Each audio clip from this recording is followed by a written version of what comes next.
What's up, HELLRAISERS? Welcome back to yet again another movie review, and we is at a movie I've been wanting to review for a very long time. That is Nicole Kidman, The Other.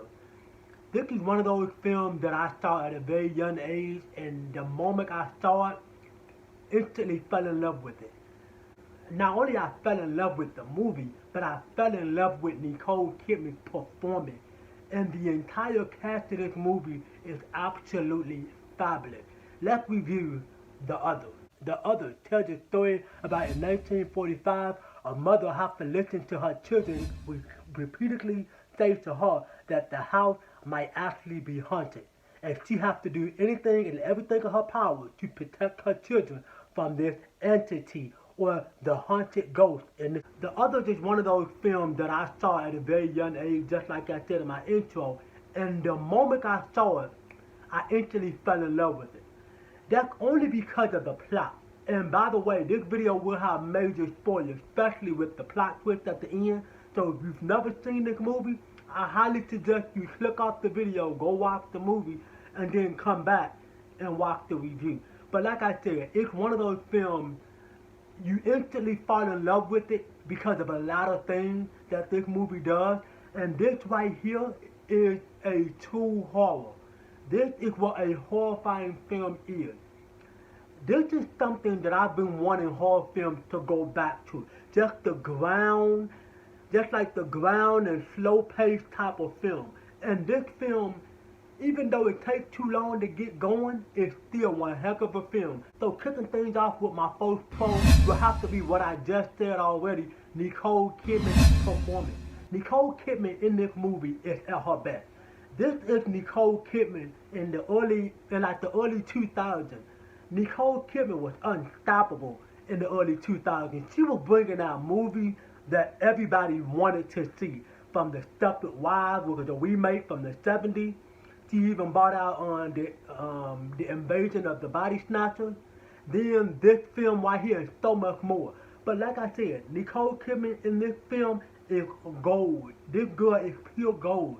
Not to mention, I do like the little British accent that she kind of pulled off in this movie. I don't know, it's just something about that just kind of bring this movie even, I don't know, it just upped this movie a little bit more for me. This movie raised the intensity in it, and it allowed me to love this movie even more because of her performance and the British accent that she have along the way. With that pro will have to be the cinematography, the visual, the entire atmosphere really. This movie looked gorgeous. This movie came out in 2001. This movie holds up as if like it was made today. Thank God it wasn't made today, but that's how it looked. This movie looked fucking stunning. It looked gorgeous. Specifically certain scenes like when they go outside and you can see like the fog and it's all smoky and stuff. Oh my God, this movie it's gorgeous to look at. The makeup on everybody's face. Not to mention Nicole Kidman kids kind of look like vampires and shit, but it worked because it upped the intensity. Just like I said before, I said again, it upped the intensity on what's going on. And specifically, just like I said, the atmosphere is just brilliant to me. I love it. Let me give you a little bit of fun fact in the middle of all this. Nicole Kidman, during the production and the rehearsal of this film, Nicole Kidman actually quit the rehearsal because she said that it actually affected her in real life. It gave her nightmares. The reason for that is because of the scene of what her character did to her kids at the end of the film. We'll get more on the plot twist later on in the video. I'll let you know when the spoiler come up. But yeah, this movie affected her in real life. And they actually took Tom Cruise, which I believe was her husband at the time, to get her back on to the set because he said this movie was perfect for her. She can actually knock this movie right at the ballpark. And she did a fantastic job. Another pro for me would have to be, this is one of those films where there isn't no loud noise there to just scare you. The noise is there to trigger some of your anxiety. Make it seem like you are the one going crazy along with everybody that's in the house. So throughout the entire runtime of this movie, we have to deal with her kids telling Nicole Kidman that it's something off about this house. So in every room, she has to keep the curtain closed because her children is afraid of the light. And so every room you have to lock and close doors. In every fucking room, even if they go to the bathroom, the light gotta be off and you gotta have a lantern or some type of candle walking around the house. And to me, that alone, just being isolated in the dark and can't really see anything, just make this movie even better. Because her kids is afraid of the light, but they like the dark. Most kids will be afraid of the dark than they is with the light. There is some loud noise in the film, but the noises are there to startle you, not to just have a random loud jump scare that just jump out at you. It's something there to startle you, to trigger your anxiety, something that makes you feel on edge. So every little noise that you hear in this film will make you think that it's something there. Is it the children? Is it Nicole Kidman? Is it her caretaker? Is it her maid and all the stuff? It's just little noise will trigger you, and that's exactly what this film is about. Pro for me will have to be one of my favorite false fake jump scares of all time. Now, I'm making a video about the problem with horror movies today. That video will be coming soon.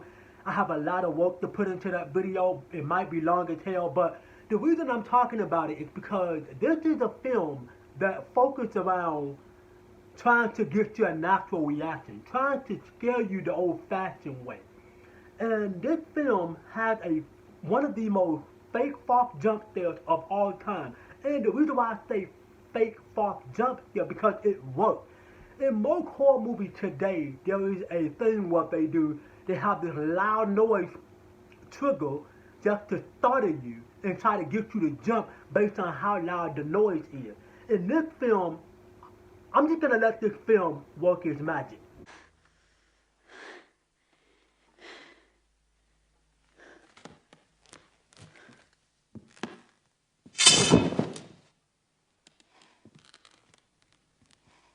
See what I mean? That's how you do a jump scare. No loud noise needed, and no loud boom, and no yelling, and none of that shit. Just let it play out.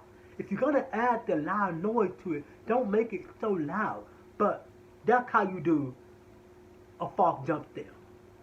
Another pro for me would have to be the director of the film. I don't know how to pronounce his name, but I love his camera work. There's a lot of camera shots where he'll show you the entire vision from far away. Like the house will be in the background and you see all this smoke around it. It's like the whole cold atmosphere, if you would say. But this movie right here, with his talent behind the camera, is what really brings this movie to life along with Nicole Kidman. And there's a lot of shots in the dark too, where he will show you certain things just enough to just add, I guess you say, add the creepiness to the whole entire scene, and just up your anxiety and make you feel uneasy about what's lurking in the dark. The stuff that you don't see in the dark is just even more creepier. The shit you do see just make it even worse. Moving on to the next pro will have to be building the tension and the suspense maintained all the way until you get to the end.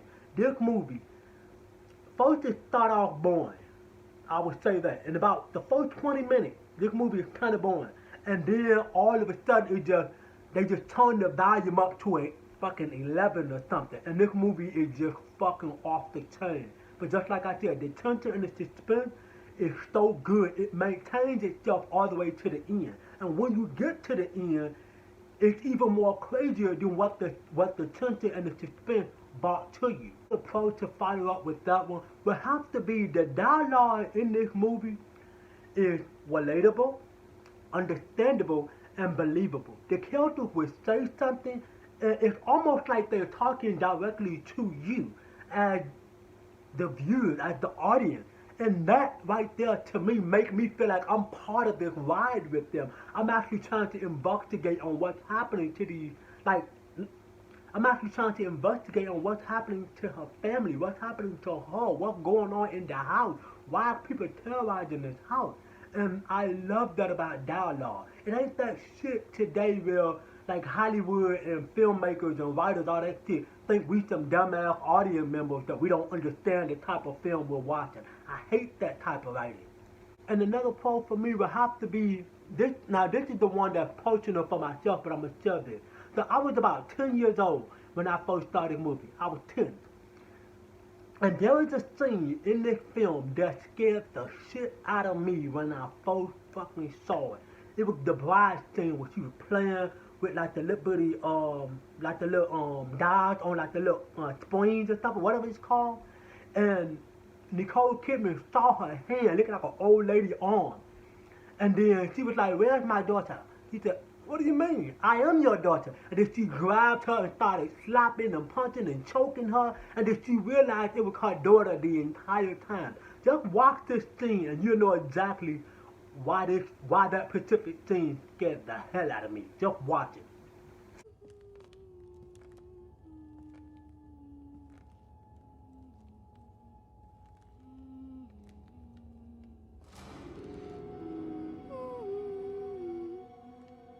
You see what I mean? That is how you build a jump scare. You have to not put the loud noise in. The loud noise is just there to scare the audience. Just let the scene play out. That is how you do a jump scare. This is the part where I spoil this movie. So if you don't want to have this movie spoiled for you, if you don't already know the plot twist of the film, leave, okay? Go. Get out. I'm about to spoil this movie. That's the whole point. This movie been out, what, 10, 14 years? So I'm about to spoil it. So Nicole Kidman found out that her caretaker and her maid was dead. She found a picture and she dusted the picture off because the picture was so old. And she looked at the picture and realized that the people she was looking at was her maid, was her caretaker, shit like that. And that's where the whole movie just make your whole body feel chilled. And then her children snuck out of the window, climbed down the pipe, and they start to walking through the middle of the fucking woods. Just like I said, it was all this liberty cold atmosphere with the whole like the whole mist and the fall mixed together. And so they see these two graves. And so the little girl, which by the way was one heck of a fucking performance. I love her fucking performance, that little girl and the little boy too. But anyway, so just like I said. So they walking through this graveyard and then they come across this grave that had the maid's name on it. And the little girl realized, holy shit, they is dead, they are ghosts. And so her brother's standing over there seeing all this stuff and like, come on, come back to me, they're dead, they not there. And so Nicole Kidman hear her kids outside, she runs outside and she see the caretakers walking up to her children and her children got spooked and ran toward her. She shoots a shotgun, didn't do anything because they already dead. So they run back inside the house and the caretakers runs after them and they stop by the door even though they could have just walked right through the door. But that's how you raise the suspense because they were going to get in there one way or another because they was a ghost. And so she told her children to go and hide. And the caretaker was saying little weird things to her. Then all of a sudden she hear her kids yelling upstairs. And then she goes upstairs and she sees a bunch of other people sitting there. They were called the imputers. It were real life people. People who were not there. They were real flesh people. And they had this psychic there who basically was trying to connect with the spiritual world. While she connecting with the spiritual world, this psychic say to the little girl who was the main person talking, said, "Tell me what your mother did to you." And the little girl told her, and then the psychic go, "Oh, so that's why your mother killed you with that pillow?" And then the little boy and then the girl was like, "We're not dead, we're not dead, we're not dead, we're not dead."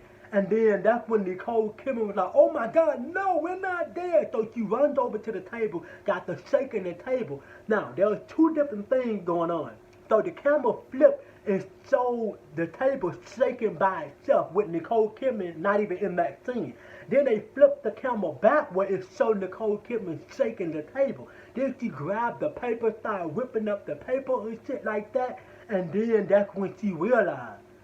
The psychic said that she killed herself and her children. She strangled both of her children and shot herself with a shotgun, which is that same shotgun that she was walking around with throughout the entire runtime of the movie.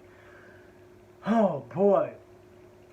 But the $1 million question is, why did she do it? Well, her husband died in the front aka the war. This movie takes place in 1945, and so her husband was fighting in the World War, and so that's why she killed herself, because she couldn't deal with the loss and the grief for her husband, and so she killed the kid and turned around and killed herself.